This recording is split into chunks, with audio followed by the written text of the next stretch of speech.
إن الحمد لله نحمده ونستعينه ونستغفره ونعوذ بالله من شرور أنفسنا ومن سيئات أعمالنا من يهده الله فلا مضل له ومن يضلل فلا هادي له أشهد أن لا إله إلا الله وحده لا شريك له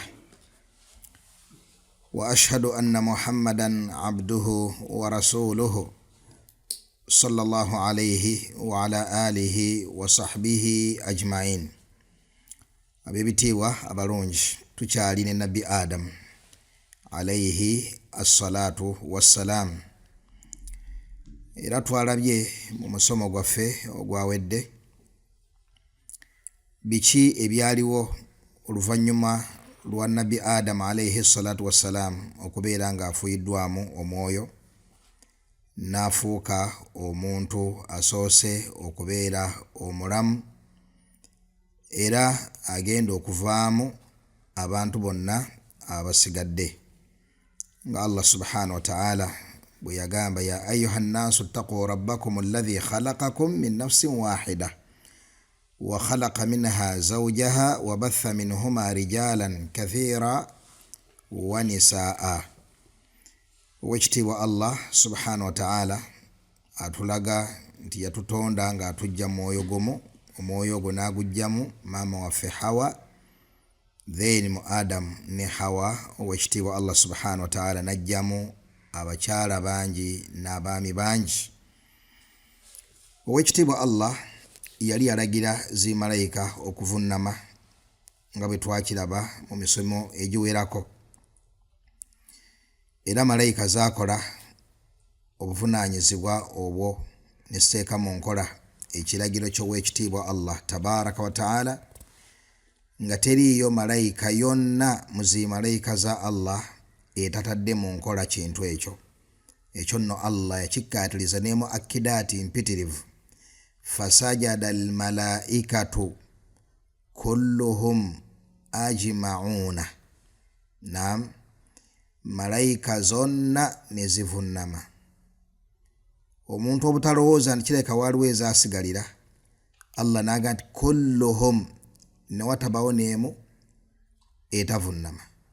Nakkaatiriza okubeera nti nno si nti waliwo ezaali awo naam nga zonna ze zaavunnama, wabula nga kye bayita malayika kyonna kyavunnama. Nakkaatiriza n'ekigambo ajma'un, fasajada almalaikatu kulluhum ajma'un, ne watabawo malayika yonna yatakhallafa ku kuvunnamira nabbi Adam alayhi assalatu wassalam. Era twakirabye mu musomo ogwo oguwedde nti okuvunnama kuno kulina ihtimal ziri ssatu eri baulama. Ihtimal tukiyite tutya?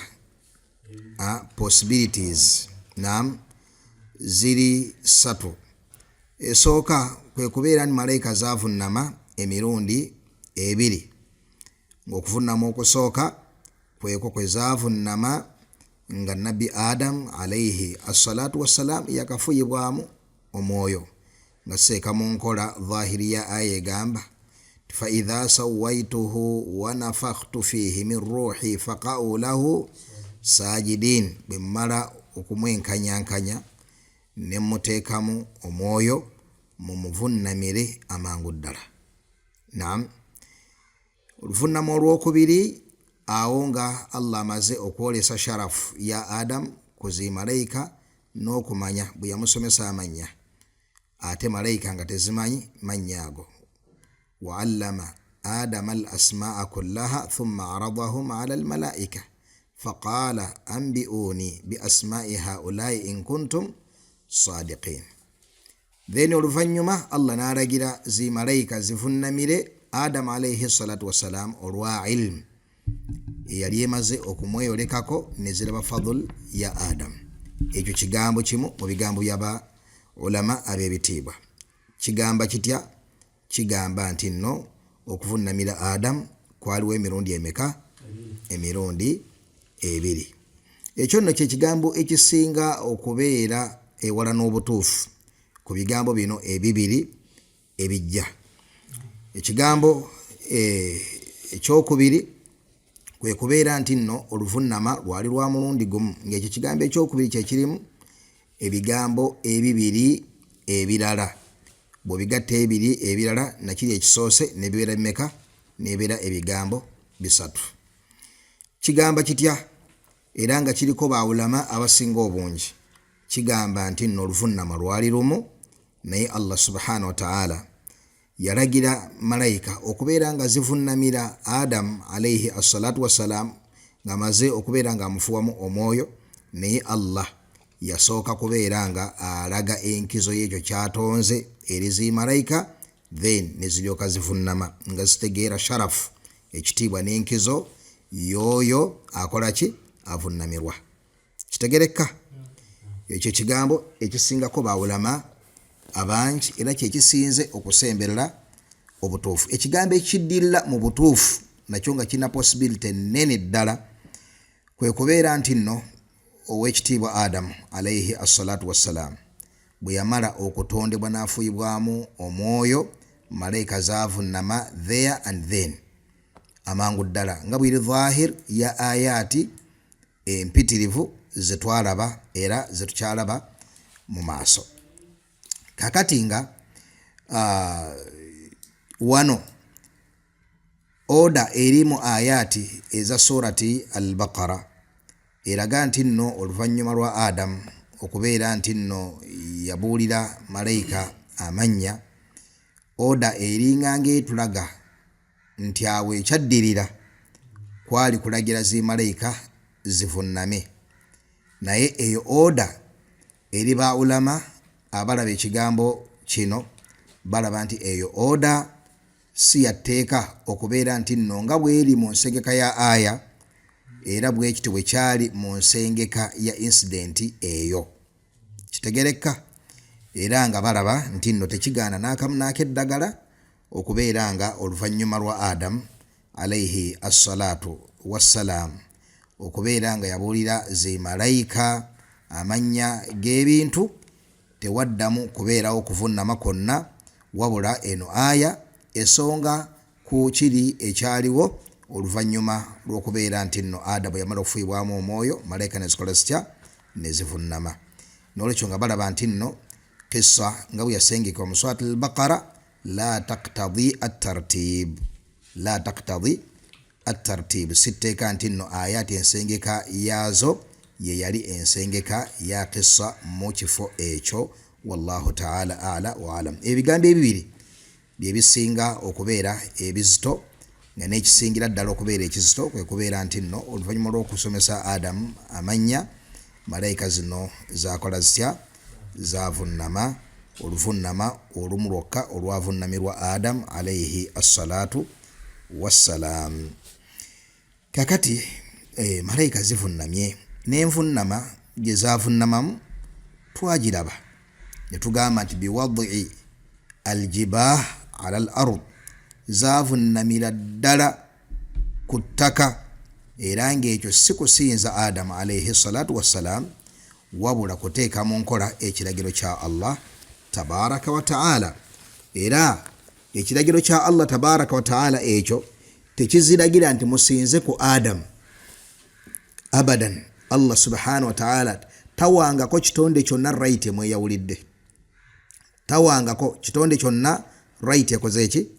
Emweyawulidde. Ekyo nno bittifaaqi al-ulama, baulama bakyegattako nti okwo tekwali kusinza Adamu alayhi assalatu wassalam, wabula yali sujudu tahiyya eyo ekkirizibwa eri zi malayika ezo ku kiragiro ky'owekitiibwa Allah tabaraka wa ta'ala, nga Allah bwe yagamba nti was'al man arsalna min qablika min rusulina aj'alna min duni rrahmani alihatan yu'badun, buuza kubakulembera okubeera nga batumwa nga tonnatumwa, waliwo yenna eyakkirizibwako okusinza ekitali Allah subhanahu wa ta'ala?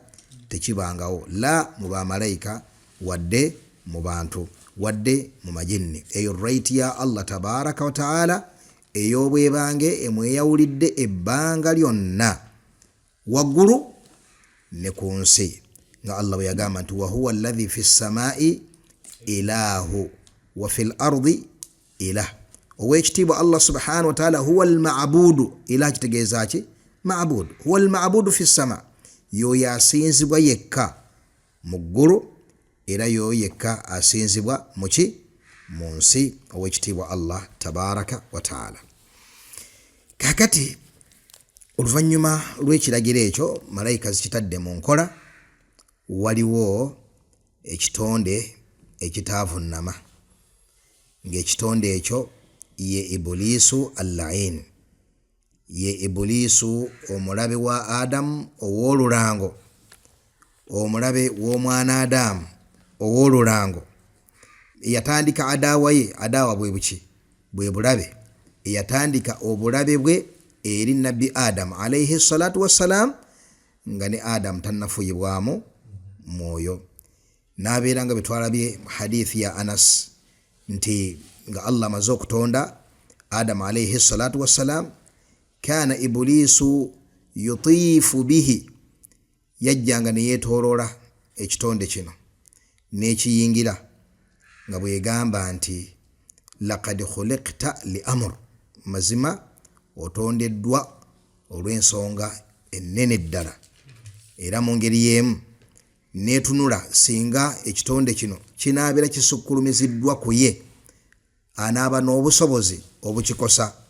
Naam, nga Nabbi Sasa bwe yagamba nti bwe yalaba Adamu ng'ali ajwaf, ng'alina faraghat, alina spaces muki mundamu ye mubiri, n'agamba nti nno ono nno la yatamalak. Naam, la yatamalak, yani ajja mubaako n'obusobozi kubanga obulamu bwe bujjudde obwetaavu, ate ali mu bitonde ebitasobola kwefuga inda al-ghadabi wa inda ash-shahwa, nga bwe yagamba Imaamu Nawawi rahimahullah rahmatan wasa. Abalungi, ekitonde ekyo ekiyitibwa Iblis kyagaana okuvunnamira Adam alayhi assalatu wassalaam. Yagamba owekitiibwa Allah, wa idh qulna lil malaikati isjudu li Adama fasajadu illa Iblis aba wastakbara wa kana min al-kafirin. Owekitiibwa Allah subhanahu wa ta'ala yalagira zi malayika zivunnamire Adam alayhi salatu wassalaam. Zakikola? Naam. Fasajadu, zonna nezikola zitya? Nezivunnama. Illa Iblis, okujjako Iblis ye yagaana okukola ki? Okuvunnama. Aba, yagaana. Nga bwe tujja okulaba aya ya surati Taha. Illa Iblisa aba. Iblisa yakola etya? Yagaana. Wastakbara, ne yeekuza. Yeekuliza ku Adam, ne yeekuliza ku Allah tabaraka wa ta'ala. Yeekuliza ku Adam, ne yeekuliza ku Allah tabaraka wa ta'ala. Tujja kukiraba astakbarta am kunta min al-alin. Istikbaru wano edda ku Adam alayhi salatu wassalam, Allah gwe yali amaze okulaga sharafu ye nga Iblis eteekeddwa okubeera nga ekkiriza ekyo Allah kyasukkulumiza ku ye. Am kunta min al-alin, oba osazeewo okwekalambaliza ku Allah tabaraka wa ta'ala n'okwekuliza ku mutonzi ow'ekitiibwa Allah tabaraka wa ta'ala. Kakati aba, Ibulisu yagaana. Wastakbara, ne yeekuza. Wa kana min al-kafirin, kana wano eri makulu ki? Wa kana min al-kafirin, kana eri makulu ki? Sara. Aba wastakbara wa sara min al-kafirin, yagaana okuvunnama, ne yeekuza, neefuuka enkafiiri. Neefuuka enkafiiri. Kitegeeza qabla dhalik, nga tennakola ekyo, kaana min jumlati al-mu'minin, yali mu bitonde ebiki? Ebikkiriza, era ng'erina sharafu wa makaana fil malakuti al-ala, ng'erina ekitiibwa. Laba Allah bwe yagiteeka mu jjana, erina ekitiibwa, era ekitiibwa ekyo kyeyalabanga ekigenda okugivaako, neefuna hasad ne kibur, neewunzika ng'efunye haqid, akakukuuzi ku Adamu alayhi salatu wassalam ng'eraba Adamu ajjeewo status yaayo fil malakuti al ala nesalawo okwekalambaliza kwoyo eyagitonda n'agiwa status eyo newunzikanga ekyo kijongedde okunyomooka n'okukka mu maaso g'ekitiibwa Allah tabaraka wa taala. Wonne tuyigawo faida esooka. Faida ki? Nti man aba wastakbara ala Allah, oyenna agaana ne yeekuliza ku Allah, saara min alkafirin, afuka mukafiri. Omuntu yeekuliza atya ku Allah subhanahu wa taala? Okutegeera ekiragiro kya Allah n'akigaana n'akyekulizaako, oyo aba amaze okubeera omukafiri. Aba amaze okubeera omukafiri. Saate singa omuntu ajeema n'atagondera Allah subhanahu wa taala, kitegereka bulungi, naye n'atabeera mu sifa ya aba, ekyokubiri n'ataba mu sifa ya istikbar, oyo takaafuwala, wabula abeera min jumlati alfasiqin, oyo abeera mu boononefu. Tubyawuli bibiri, katubireete mu waaka ey'obulamu obitegeere bulungi. Omusajja akimanyi nti Allah yagaana okulya riba, kitegeka bulungi, fayamdi, n'agenda mu maaso n'asimba layini ku sako oba ewantu wonna buno bu microfinance, oba n'agenda mu ba money lenders, oba n'awunzikanga ajjeyo riba eyo, naye ng'akimanyi nti lino zambi, era nga bw'omuzza mu kasono n'omuganda kino kyokoze kituufu, agandi muganda wange kyo si kituufu, naye munnange, n'ateekawo bu excuse obuli awo sitaani bwemuwadde. Kitegeka bulungi. Omusajja otugamba nti akaafuwadde, aljawabula takaafuwadde, musiraamu. Wa ma'a dhalik waqa fi kabira min kabairi dhunub, agudde mazambi amanene agazikiriza, amazambi agatavaawo walau bisawmi Ramadan, wadde olw'okusiba Ramadan. Nga bwe yagamba alayhi salatu wassalam, as-salawatul khams, essala emmeka? Ettaano. Wal jumu'atu ila al jumu'a, n'okuva ku juma okutuuka kuki? Ku juma. Wa ramadanu ila Ramadan, ne okuva ku Ramadan okutuuka ku Ramadan yenki endala. Mukaffiratu lima bainahunna idha jitunibatil kabair.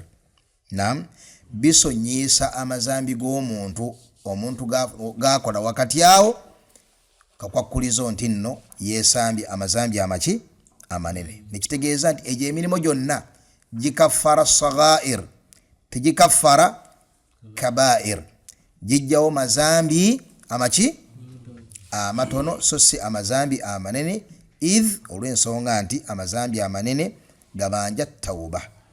Amazambi agogerwako nti go gaviirawo ddala amanene n'amatono, ekintu ekigajjawo ye jihad fi sabilillah. Manistushhida, singa omuntu attibwa nga ali mu jihadi yennyini entuufu, teriwo zambi lisigala ku ye, libeere ddene, libeere ki? Libeere tono. Yagamba alayhi salatu wassalam ti yughfaru lishahid kullu shay'in illa ad-dain. Shahid teriyo zambi limusigalako okujjako ebbanja lyo kubanga yo haqqi eri wakati we naki namuddu munne, ezambi lyonna eri wakati wa omuntu ne Allah. Omuntu ono olw'okukwata omwoyo gwe n'agutunda eri Allah, kiba kitegeeza aba yeemazeeyo okwewaayo eri Allah subhanahu wa ta'ala, fayastahiqu, n'abeera nga agwanira okubeera Allah amusonyiwa amazambi amanene n'amazambi amaki amatono, kubanga akutta omwoyo omulamba yennyini nakkiriza agende aguweeyo mu kutaasa eddiini ya Allah subhanahu wa ta'ala. Idhan ekyo kimuweesa okubeera nti wali zambi lyonna likola litya? Lisigalawo. Kakati ibada ey'okubiri eriko khilaafu baina al ulama, wakati w'aba ulama, ya ibada yaki? Ya ibada yaki? Eya hajji. Ibada ya hajji eyo yo eriko khilaafu baina al ulama. Khilaafu evaawa? Eva ku hadithi egamba ati man hajja, oyo yenna akola ki? akola hijja. Naam, falam yarfuth walam yafsuq, amakulu naye wala amazambi agagatta hijja oba okugikendeeza empeera zaayo. Yagamba alayhi salatu wassalamu nti rajaa, omuntu oyo addayo ewuwe kayawumin, ng'olunaku waladathu ummuhu, ng'olunaku lwe yafuluma mu lubuto lwa maama we. Yafuluma alina ezambi? Talina zambi. Kalibeere ddene, kalibeere ki? Kalibeere ttono. Kati hadithi eyo baulama abamu ne balaba nti nno ne hijja naki? Ne hijja entuufu ow'ekitiibwa Allah subhanahu wa ta'ala asangula nayo omuddu amazambi ge gonna n'otasigalawo zambi lyonna, wabula obwo obujulizi inda al-jumhur muwajjah, obwo obujulizi inda al-jumhur muwajjaha, obwo obujulizi n'obulala obufaanana eri majority y'aba ulama bulina entaputa endala ne basigala ku kigambo kimu nti teriiyo mulimo ng'oggyeko jihad fi sabilillah, ng'oggyeko tawba ne jihad fi sabilillah, omuntu gwakola ne gubeera nga gujjawo amazambi amanene, wabula omuntu kyabanjibwa okukola yeki? Ye tawba ku mazambi amanene. Kakati tudde ku kifaananyi kyaffe. Naam, omusajja wa riba tumulabye agenze n'alya riba n'agwa mu zambi eddene, naye nga mu kasonda wali omulabye nga yenna alaga nti mu butuufu kyaliko kikyamu. Oyo musiraamu mudhinib abanjibwa okwenenyeza ow'ekitiibwa Allah subhanahu wa ta'ala abeere nga amusinkana nga taliko busungu bwe. Tuyina munnaffe omulala, naam, naye agenze n'alya riba. Omusiraamu najja nanga nti owange mugana tukimanye ekintu kino kyokola, naga nti mutugjeeko nammwe eddiini. Kitegerekese? Mutugjeeko nammwe ki? Eddiini. Hatha kafirun, oyo n'entalabuusi ye, naam, ne weeba yakalina ng'ey'abeene, naam, abeera mu kafiiri. Oyo agamba mutugjeeko eddiini, kyekibaganye okola ki? Okugaggawala, kyekibaganye okulaakulana. Mwe mukuumidde abasiraamu mu bwavu, yaani nazzaayo ennamula ya Allah n'okwekuza okufaanaganako bwe kutyo. Naam, hatha kafirun, oyo muki? Oyo mukafiiri.